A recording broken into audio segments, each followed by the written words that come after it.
Students, बच्चों, जैसा कि आपको पता है अब आपकी ऑनलाइन क्लासेस स्टार्ट होने जा रही है। तो हमने इससे पहले का जो कोर्स है वो आपको करा दिया है। अब हम लेसन 22 गृह परिचर्या तथा परिचारिका के गुण, ये लेसन हम ऑनलाइन क्लास के माध्यम से आपको पढ़ा रहे हैं। तो बच्चों, इस लेसन में जैसा कि आपको पता है कि इस लेसन में हम गृह परिचर्या तथा परिचारिका के गुण, जैसे कि नाम से ही पता लग रहा है बच्चों कि गृह परिचर्या यानी घर में सेवा करने वाली, है ना। अब सेवा कौन करता है, किसकी करता है? गृहिणी करती है आमतौर पर। और किसकी करती है? जो व्यक्ति बीमार है। जो व्यक्ति स्वस्थ है उसको तो सेवा की आवश्यकता ही नहीं है, वो अपने दैनिक कार्य स्वयं कर सकता है या नहीं। तो उसके लिए जो व्यक्ति बीमार है या दुर्घटना होने के कारण किसी उसे जो है वो बिस्तर पर है, तो उसे ही सेवा की आवश्यकता होती है। तो जो गृहिणी उस बीमार व्यक्ति की सेवा करती है वह गृह परिचर्या ही कहलाती है। उस परिचारिका के क्या गुण होने चाहिए ये हम इस लेसन में पढ़ेंगे, और क्या गृह परिचर्या होती है ये सब हम इस लेसन में हम पढ़ेंगे। ठीक है बच्चों, तो आइए हम स्टार्ट करते हैं बच्चों। ये है जैसे सामान्यतः स्वस्थ व्यक्ति अपने दैनिक कार्य स्वयं ही करता है, अर्थात प्रत्येक स्वस्थ व्यक्ति नहाना धोना, शौच, कपड़े बदलना, भोजन ग्रहण करना आदि कार्य स्वयं ही करता है। परंतु अस्वस्थ अथवा दुर्घटनाग्रस्त व्यक्ति अनेक बार अपने इन व्यक्तिगत कार्यों को भी स्वयं करने में असमर्थ हो जाता है, जैसा कि मैंने आपको अभी बताया है या नहीं, कि जो स्वस्थ व्यक्ति है वो अपने दैनिक कार्य यानी कपड़े धोना, नहाना, शौच जाना या भोजन ग्रहण करना, ये सब वो खुद कर लेता है। और जो व्यक्ति स्वस्थ होता है उसके लिए भोजन भी सामान्य ही बनता है, सामान्य भोजन ही वो ग्रहण करता है। लेकिन जो एक व्यक्ति बीमार है उसके लिए जो रोगी का भोजन होता है वो वाला बनाना होता है गृह परिचर्या को, नहीं तो उसके खाने का, उसके पहनने का, उसके रहने का सारी जो है देखभाल एक गृह परिचर्या को करनी होती है। ठीक है बच्चों, इन परिस्थितियों में व्यक्ति के ये सभी सामान्य कार्य भी स्वयं अन्य व्यक्ति की सहायता द्वारा ही किए जाते हैं। रोगी अथवा दुर्घटनाग्रस्त व्यक्ति के इन कार्यों में सहायता तथा कुछ अन्य कार्य को ही सम्मिलित रूप से रोगी की परिचर्या कहते हैं। ठीक है, यानी जो रोगी की सेवा करती है उसे ही रोगी की गृह परिचर्या कहते हैं। रोगी की परिचर्या के अंतर्गत उसको आवश्यक औषध देना, उसकी पट्टी करना, उठने बैठने आदि में सहायता प्रदान करना आदि सब कुछ सम्मिलित होता है। यदि रोगी अथवा दुर्घटनाग्रस्त व्यक्ति अस्पताल में भर्ती हो तो उसकी परिचर्या का कार्य वहाँ के कर्मचारी ही करते हैं। यानी कोई व्यक्ति अगर हॉस्पिटल में एडमिट है तो वहाँ कौन करता है? वहाँ नर्स करती है नहीं, जो वहाँ के कर्मचारी होते हैं। उस समय घर के लोगों का क्या कार्य होता है? वहाँ पर जाकर उनकी जो है उसकी देखभाल सही हो रही है या नहीं हो रही है, या डॉक्टर्स जो दवाइयाँ आदि मंगवाते हैं वो सब अरेंज करना, वो सब ला के देना, वो घर के मेंबर का कार्य होता है। ठीक है बच्चों, यदि फिर है सामान्य रूप से यह कार्य नर्सों द्वारा ही किया जाता है, जैसा कि मैंने आपको अभी बताया। जब रोगी घर पर होता है उस समय उसकी परिचर्या या सेवा शुश्रूषा का कार्य घर पर ही किया जाता है। इस स्थिति में होने वाली परिचर्या को गृह परिचर्या कहते हैं। अतः घर पर कार्य रहने वाले रोगी व्यक्ति की चिकित्सा के निर्देशानुसार की जाने वाली सेवा शुश्रूषा को ही गृह परिचर्या कहते हैं। रोगी के रोग काल में गृह परिचर्या का विशेष महत्व होता है। इसके माध्यम से ही रोगी को सफल उपचार संभव हो पाता है। उत्तम गृह परिचर्या के अभाव में चिकित्सक द्वारा रोगी की सफल उपचार कर पाना प्राय कठिन, यानी जैसा कि बच्चों आपको अभी अभी मैंने बताया भी कि हॉस्पिटल में कौन सेवा करता है। अगर कोई व्यक्ति दुर्घटनाग्रस्त व्यक्ति है तो उसकी हॉस्पिटल में कौन सेवा करता है? नर्स करता है। घर में कौन करती है? गृह परिचारिका करती है। जो घर में सेवा करती है उसे ही गृह परिचारिका कहते हैं। उसका क्या कार्य होता है? डॉक्टर की निर्देशानुसार व्यक्ति को दवाई देना, रोगी को उसे उसके अनुसार ही भोजन देना, उसे किस समय पट्टी करना है, किस तरह से उसे नहलाना है, किस तरह से उसकी देखभाल करनी है, ये सब चीज़ें वो एक डॉक्टर के निर्देशानुसार ही करती है। समझ गए? तो ये सब कार्य गृह परिचारिका का होता है। अब आता है बच्चों, गृह परिचारिका है क्या? वैसे मैंने आपको सभी कुछ बताया, लेकिन फिर भी हम इसमें पढ़ते हैं कि गृह परिचारिका है क्या। जैसा कि मैंने अभी आपको बताया भी, घर की महिला जो रोगी की सेवा करते हैं वही ही गृह परिचारिका है। गृह परिचारिका से आशय ऐसी महिला से होता है जो घर पर रहते हुए रोगी की देखभाल एवं शुश्रूषा करे, यानी सेवा करे।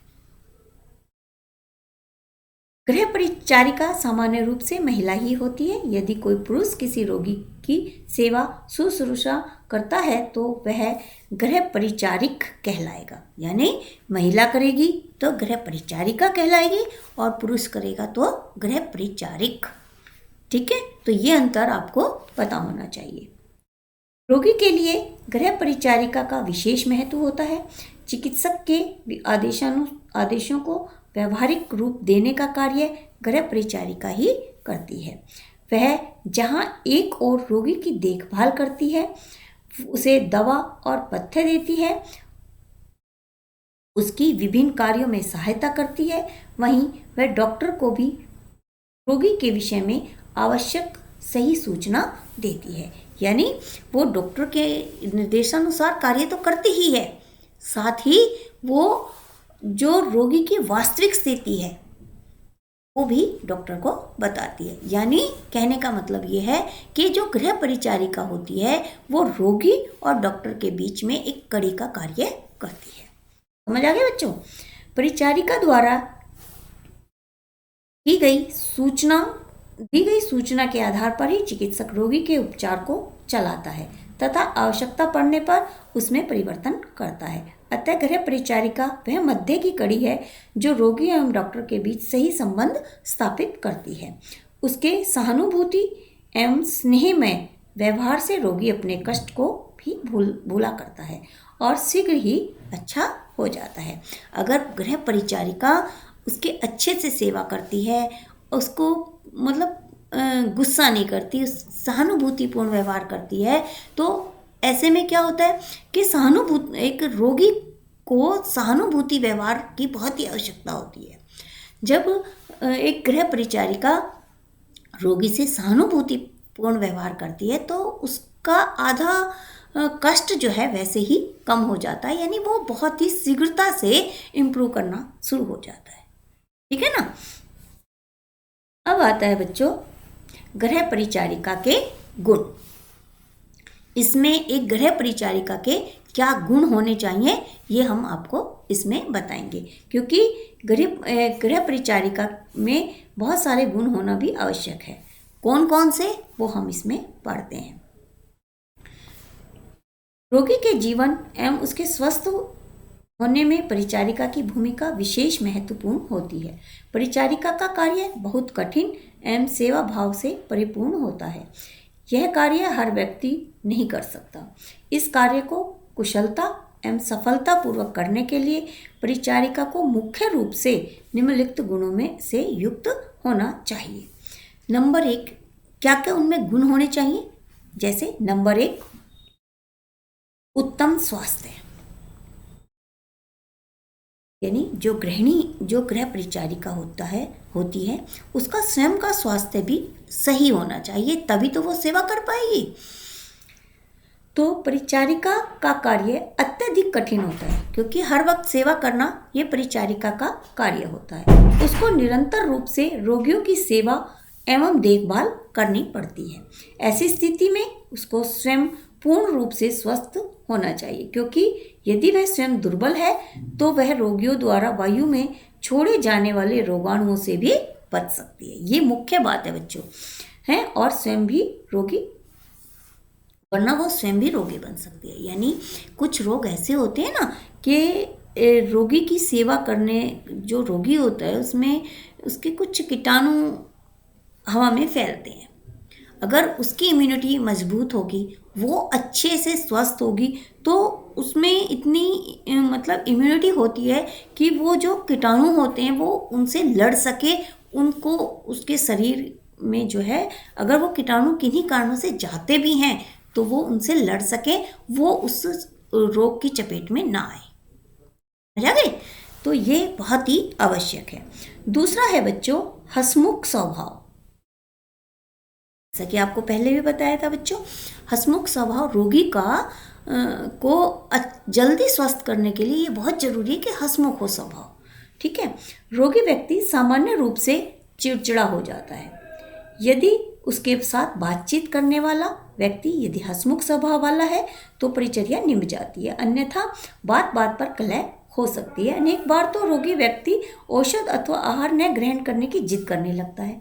ऐसे में मधुर एवं हंसमुख स्वभाव वाली परिचारिका ही रोगी के आहार तथा औषध ग्रहण करने के लिए प्रेरित कर सकती है। ये यानी एक परिचारिका का ये एक बहुत बड़ा गुण होता है कि कई बार अक्सर ऐसा होता है कि जो रोगी होता है वो चिड़चिड़ा हो जाता है, तो वो दवाई नहीं लेता है, वो खाना नहीं खाता है।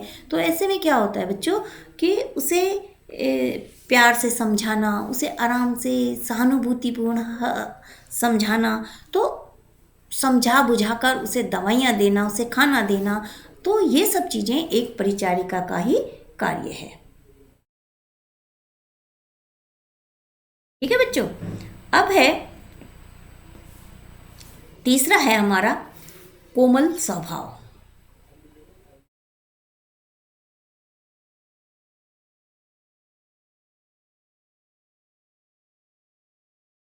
कोमल स्वभाव, ठीक है बच्चों, इसमें गृह परिचारिका का स्वभाव कोमल होना चाहिए। उसे रोगी के कष्ट से सहानुभूति होनी चाहिए। कोमल स्वभाव वाली परिचारिका ही रोगी की सही सेवा और देखभाल कर सकती है। उसकी वाणी में ही कोमलता एवं दुर्बलता होनी चाहिए। चतुर एवं चौथा है हमारा चतुर एवं दूरदर्शी। गृह परिचारिका के को अनेक कार्य में चतुर होना चाहिए, दूरदर्शिता का गुण भी होना चाहिए। दूरदर्शी परिचारिका ही रोगी की दशा को देखकर आगामी संकट का अनुमान लगा सकती है। यानी अगर वो दूरदर्शी है, यानी पता लगा सकती है रोगी की स्थिति देखकर कि आगे क्या घटना घट सकती है। आगे अगर भाई रोगी की स्थिति बिगड़ने वाली तो नहीं है, अगर है ऐसा तो पहले ही डॉक्टर को के संपर्क में आ जाती है और डॉक्टर से इस बारे में कंसर्न करती है। ठीक है बच्चों, फिर है हमारा पांचवा है सूक्ष्म निरीक्षण शक्ति। परिचारिका का एक मुख्य कार्य रोगी की स्थिति का सूक्ष्म निरीक्षण करना भी है। उसे ध्यान रखना पड़ता है कि रोगी की स्थिति बिगड़ रही है या सुधर रही है। उसे सूक्ष्म निरीक्षण यानी धीरे से छोटी छोटी बातों का भी ध्यान रखना सूक्ष्म निरीक्षण ही कहलाता है।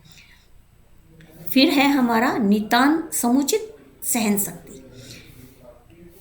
परिचारिका को अनेक बार रोगी द्वारा जली कटी बातें भी सुननी पड़ती हैं। इसके अतिरिक्त उसके द्वारा कुछ दुर्व्यवहार भी किया जा सकता है। इन बातों को परिचारिका को पूरा नहीं मानना चाहिए। उसमें सहन शक्ति का गुण अवश्य होना चाहिए। सहन शक्ति का गुण एक परिचारिका का विशेष गुण होता है। ठीक है बच्चों, क्योंकि रोगी कई बार चिड़चिड़ा होने के कारण गुस्सा कर देता है। फिर है हमारा उत्तम स्मरण शक्ति। परिचारिका को डॉक्टर द्वारा अनेक प्रकार के निर्देश दिए जाते हैं। रोगी को निर्धारित समय पर दवा, भोजन, अन्य सुविधाएं देनी पड़ती हैं। इन सबको पूरा करने के लिए उसको अपनी स्मरण शक्ति से काम लेना पड़ता है। अतः स्पष्ट है परिचारिका ही स्मरण शक्ति उत्तम होनी चाहिए, ताकि जो डॉक्टर उसे दवाइयाँ और निर्देश दें उन सब का वो अच्छे से पालन कर सके। फिर है बच्चों आज्ञाकारी एवं कर्तव्य के प्रति सचेत। परिचारिका का एक गुण आज्ञा पालन करना, अपने कर्तव्य के प्रति सचेत रहना भी है। डॉक्टर द्वारा दिए गए आदेशों का पालन होना चाहिए और उसको अपने प्रत्येक कार्य को बिना विलंब के ही पूरा करना चाहिए, यानी समय पर उसको कार्य करना चाहिए। ऐसा ना हो कि सुबह की दवाई वो शाम को दे रही है या दोपहर को दे रही है। जिस समय की जो दवाइयाँ हैं या जिस समय का जो कार्य है उसको उसी समय उसे करना चाहिए। ठीक है। फिर है सफाई के प्रति सचेत। ये बच्चों सफाई के प्रति सचेत होना बहुत ही आवश्यक है, क्योंकि रोगी के आसपास सफाई होना बहुत ही आवश्यक है। अगर उसके पास सफाई नहीं होगी तो उसका आधा रोग तो वैसे ही बढ़ जाता है। परिचारिका का संपर्क रोगियों से ही रहता है।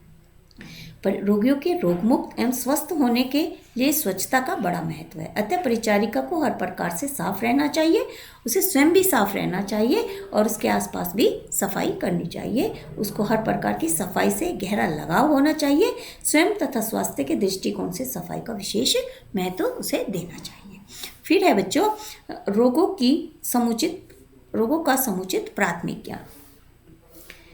परिचारिका के लिए आवश्यक है उसे विभिन्न रोगों का समुचित प्राथमिक ज्ञान हो। उसे रोगियों की दशा बिगड़ने व सुधरने का भी ज्ञान होना चाहिए। उसे रोगी की नब्ज, ताप आदि को देखना व नोट करना चाहिए।